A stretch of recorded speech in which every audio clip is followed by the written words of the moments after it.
stĺpoch. Mäkký náter na školských bránach a po uličných lampách síri čitie. Vo Wilsdene ľudia chodia na boso. Ulice európštiejú. Je v móde jesť vonku. Ona sa drží v tieni. Červenovlasá. V rádiu. Ja som jediný autor slovníka, ktorý ma definuje. Dobrá veta. Napíš si to na zadnú stranu časopisu. V hojdacej sieti, v záhrade súterénneho bytu. Ohradená zo všetkých strán. O 4 záhrady ďalej, na tomto sídlisku, protivná žena na 3. poschodí zemitou angličtinou kričí na nikoho. Julien balkón, vrieska ako najatá. Ale nie, tak toto nie, ani nezačínaj. Ciga v ruke, mesitej a červenej ako rak. Ja som jediný autor.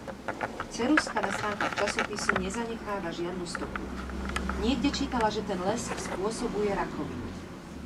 Každý vie, že mi nemalo byť tak teplo, zoschnuté kvety a trpké jablčka.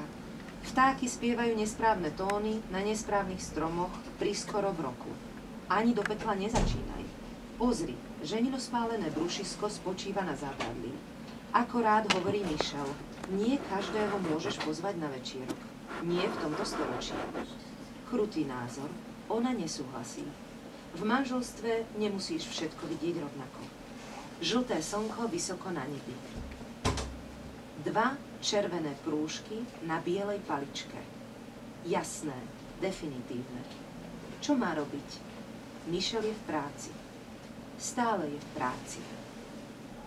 Ja som jediná. Do záhrady padá z vrchu popol, potom špak a nakoniec škatulka. Hlasnejšie než tie vtáky a vlaky a premávka. Jediná známka zdravého rozumu. Maličký prístroj zastrčený v jej uchu. Som mu povedala, aby si nedovoľoval. Kde je môj šek? A ona aj tak do mňa trepe si svoje. Posraté dovoľovanie. Som jediná. Jediná. Jediná. Uvoľní pesť, nechá ceruzku sklznúť. Dovoľuje si. Nič iné, čo by sa tu dalo počúvať, len táto prekliatá žena. Aspoň so zavretými očami sa dá vidieť niečo iné. Husté čierne škvrnky. Miehajúci sa hmyz. Cikcakuje. Cik-cak. Červená rieka. Žeravé jazero v pekle. Konce hojdacej siete. Papiere plesknú na zem. Svetové udalosti a majetky a film a hudba ležia v tráve. Spolu so športom a nekrologmi. Zvonček. Potáca sa bosá po tráve, pokrklaná slnkom, ospalá. Zadné dvere vedú do malej kuchyne, obloženej v svietivých farbách podľa vkusu predchádzajúceho nájomníka. Zvonček necengá, niekto ho proste drží. Za mliečným sklom telo, rozmazané. Nesprávne usporiadanie pixelov na to, aby šlo o Michela. Medzi jej telom a dverami podlahové dosky chodby, zlaté od odrazov slnka. Táto chodba môže viesť len k dobrému. Ale tá žena kričí, prosí a pláče. Buchne pesťou do predných dverí. Odťahuje zámku, zisťuje, že sa zastaví v polovici, reťaz je tesná a malá ruka poletuje v štrbine. Prosím, Bože, pomôžte mi, prosím. Slečna, ja tu bývam priamo tu. Bože, prosím, pozrite. Špinavé nechty. Máva účtom za plyn, účtom za telefón. Pretlačila ho cez otvor, za reťaz, tak blízko, že Lia musí ustúpiť, aby mohla zaostriť na to, čo jej ukazuje. 37 Ridley Avenue. Na rohu sa stretáva s jej ulicou. To je všetko, čo prečíta. Nakrátko si predstaví Michela, ako by cez fóliové okienko obálky preveroval osobné doklady, keby tu bol. Michel je v práci. Lia uvoľní reťaz. Kolená neznámej sa pohnú, padá dopredu. Celá sa pokrčí. Dievča či žena? Sú v rovnakom veku, medzi 30 a 40, uprostred či tak nejako.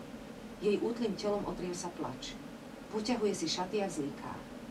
Žena volajúca verejnosť za svedka. Žena vo vojnovej zóne, v troskách svojho domu. Ste zranená? Má ruky vo vlasoch. Hlava jej naráža do rámu dverí. Nie, ja nie, moja mama. Potrebujem pomoc. Bola som pri všetkých posratých dverách. Prosím, Šár. Volám sa Šár. Som odtiaľto, žijem tu, pozrite. Poďte ďalej, prosím, ja som Lia. Lia je taká oddaná tomuto 2-kilometrovému štvorcu mesta, ako iní ľudia svojim rodinám, či vlasti. Vie, ako tu ľudia rozprávajú. Posratý len dáva rytmus vete. Tvár si prenastaví na vyjadrenie súcitu. Šár zatvorí oči, prikývne. Urobí rýchly pohyb ústami, nečujný, hovorí pre seba. Smerom k Lii povie. Ste taká dobrá. Šarina bránica stúpa a klesá, teraz už pomalšie. Zlíky ustanú. Hej, ďakujem. Taká dobrá ste. Šarine rúčky zobrú ruky, ktoré ju podopierajú. Šár je drobná. Jej koža je papierovitá a suchá. Má psoriatické škvrny na čele a na brade. Jej tvár je povedomá. Túto tvár videla Lia v uliciach mnohokrát. Svojráznosť londýnskych dedín. Tváre bez mien. Ľahko zapamätateľné oči.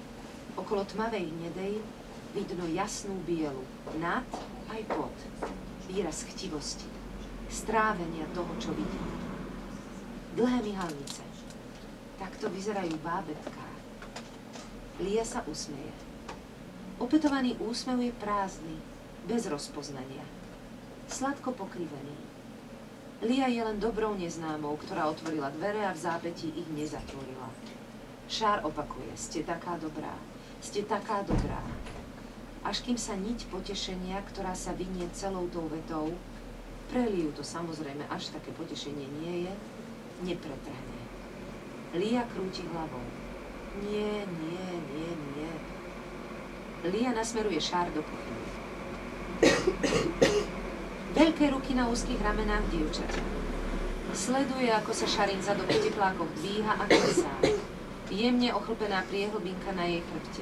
Zreteľná, spotená horúčavou. Útly driek sa rozchádza do kriviek. Lia nemá boky. Je vytiahnutá ako chlapec. Šár možno potrebuje peniaze. Jej oblečenie nie je čisté. Na zadnej strane pravého kolena má na škaredej látke širokú dieru. Špinavé pety vyčnievajú z rozpadajúcich sa žabiek. Smrdí. Infarkt.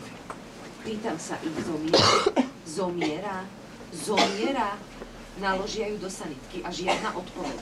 3 decká mám doma samé. Musím sa dostať do nemocnice. Na čo hovoria o aute? Ja nejaké nemám. Hovorím, pomôžte mi. Nikto do riti neurobil nič, aby mi pomohol. Lia uchopí Šarino zápestie, posadí ju na stoličku za kuchynský stôl a podá jej roľku papierových utienok. Ešte raz položí ruku na Šarine ramená. Ich čelá sú od seba vzdialené na niekoľko centimetrov. Chápem, v poriadku. V ktorej nemocnici? Ja som si to nezapísala. V Middlesexe ale ďaleko. Neviem presne. Lia zovrie Šarine ruky. Pozrite, ja síce nešoferujem, ale... Lia pozrie na hodinky. O 10:05. Ak počkáte možno 20 minút, ak mu zavolám hneď, mohol by... Alebo možno taxi. Šár si uvoľní ruky z líny. Hánky si pritlačí na oči, zhlboka vydýchne. Panika je preč. Musím tam ísť. Žiadne číslo, nič. Žiadne prachy. Šár si zubami hryzie kúsok kože z pravého palca. Vystúpi krvavý fliačik a zastaví sa. Lia znovu chytí Šár za zápestie. Prsty jej vytiahne z úst. Možno ten Middlesex. Názov nemocnice. Nie to mesto. Dolu smerom na Acton, nie? Tvár dievčaťa je zasnívaná. Ospalá. Mimo, ako hovoria Íry. Je možné, že je mimo. No, mohlo by, áno, nie, áno, to je ono, ten Middlesex, to je ono. Lia sa narovná, vyberie zo zadného vrecka telefón a vytočí číslo. Stavím sa zajtra. Lia prikývne a Šár pokračuje. Telefonát si nevšíma. Vrátim ti to. Zajtra prinesiem šék, OK? Lia drží telefón pri uchu, usmieva sa a prikývne. Oznamuje svoju adresu. Gestom naznačuje šálku čaju. Šár to nevidí. Šár sa pozerá na jabloňové kvetky. Z tváre si utiera slzy látkou zafúľaného trička. Jej pupok, tesný úzol pučiaci z brucha, gombík všitý do gauča. Lia diktuje svoje telefónne číslo. Hotovo. Otočí sa ku kredencu.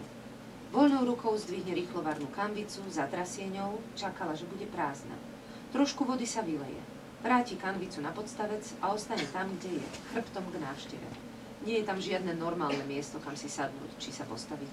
Pred ňou na dlhom parapete, ktorý sa tiahne celou izbou, niektoré veci z jej života. Fotky, drobnôstky, otcov, popol, vázy, rastliny, bylinky. V odraze okna Šár dvíha svoje nôžky na sedadlo stoličky, drží si členky. Tá núdzová situácia bola menej trápna než toto. V tejto krajine sa cudzincom čaj nevarí. V skle sa na seba usmejú. Cítiť ochotu. Niet čo povedať. Idem po hrnčeky. Lia vymenúva všetky svoje činnosti. Otvára sklípku.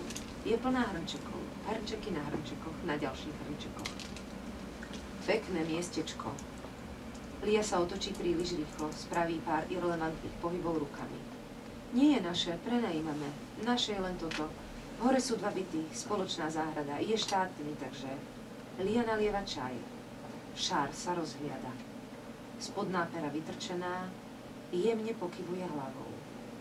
S nasadeným výrazom uznania ako človek z realitky. Obzerá si Liu. Čo vidí?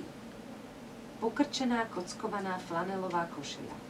Roztrhané krátke džínsy, pehavé nohy, bosé chodidlá, nemožná alebo flákačka, dámička, čo nemusí pracovať. Lia si skríži ruky na bruchu. Náš štátny je dosť pekný. Máte veľa izieb? Pera ostáva nízko. Trošku to komolí jej reč. Lia si to všimne. Lia si všimne, že sa niečo deje v Šarinej tvári a zahanbí sa preto, že si to všimla. A odvráti zrak. 2, tá druhá je skôr taká komora. Používame ju ako... Šár sa medzi tým zahlbí do niečoho úplne iného. Je pomalšia ako Lia, ale už je tam. Sú na tom istom mieste. Prstom ukáže na Línu tvár. Počkaj, ty si chodila na Brighton? Povznesene poskočí na stoličke. To musí byť on. Prisahám, že keď si telefonovala, myslela som si, teba poznám. Chodila si na Brighton. Lia, uhniezdená na zadnej časti kredenca, vymenúva dátum. Šár na letopočty nemá trpezlivosť. Chce vedieť, či si Lia spomína na to, ako bolo zaplavené prírodovedné krídlo, ako Jakeovi Fowlerovi strčili hlavu do zveráku. Vo vzťahu k týmto súradniciam, ako pristátia na mesiaci a úmrtia prezidentov, umiestňujú svoje vlastné časové údaje. No, o 2 ročníky pod tebou. Akože sa voláš? Lia bojuje s tuhým viečkom dózy na sušinky. Lia, Henvelová. Lia, chodila si na Brighton. Vydávaš sa ešte s niekým? Lia vymenuje svoj zoznam aj so skrátenými životopismi. Šár prstami do stola vyklopkáva rytmus. Už si dlho vydatá? Príliš dlho. Nemám niekomu zavolať? Tvojmu mužovi? Nie, je tam. Mimo, nevidela som ho 2 roky. Sprostý násilník, samé starosti, mal kopu problémov s hlavou a tak. Zlomil mi ruku, kľúčnú kosť, koleno. Rozbil mi ksicht, ti poviem. Ďalšie len tak ľahko prehodí cez plece, s trochu štikútavým smiechom, nezrozumiteľne. Znásilňoval ma, bolo to šialené. No čo? Šár sa zošuchne do stoličky a kráča k zadným dverám. Vyzrie von na záhradu. Vyprahnutý žltý trávnik. To ma veľmi mrzí. Tvoja chyba to nie je, už je to proste tak. Pocit absurdná. Lia si dáva ruky do vreciek. Kanvica cvakne. Keď mám povedať pravdu, Leia, klamala by som, keby som tvrdila, že to bolo ľahké. Bolo to ťažké, ale ušla som. Som nažive. 3 decká. Najmladšie má 7. Takže niečo dobré z toho vzýšlo, chápeš? Lia prikývne kanvici. Ty máš deti? Nie, iba psa, Olive. Teraz je u kamošky Nat. Natalie Blakeová, v škole sa vlastne volala Keisha. Teraz je Natalie de Angelis. Bola v mojom ročníku. Mala takéto veľké afro. Lia napodobí atómový hríb za svojou hlavou. Šár sa zamračí. Teraz je zahladená do seba. kokosový orech. Navonok čierna, vnútri biela. Myslela som si, že je taká. Šarinou tvárou sa mi hne pohrdavý výraz. Do toho Lia ďalej rozpráva. Má deti, býva tamto v Nobel časti v parku. Je z nej právnička, advokátka. Aký je v tom rozdiel? Možno žiadny. Majú 2 deti. Deti Oliu úplne zbožňujú. Môj pes Oliu. Proste vyslovuje vety jednu po druhej. Nezastavia sa. Vlastne som tehotná. Šar sa oprie o sklo dverí, zatvorí jedno oko, mierí Lii na brucho. Ešte je priskoro, zistila som to vlastne dnes ráno. Vlastne. Šár, ak aj prekvapená, nedá na sebe nič poznať. Chlapec? Nie, myslím proste, tak ďaleko som sa ešte nedostala. Lia sa zapíri. Nezamýšľala sa hovoriť o tejto chúlostivej, nehotovej veci. Vie o tom tvoj muž? Test som si robila ráno, potom si prišla ty. Modli sa, aby to bolo dievča. Chlapci sú strašní. A to je všetko.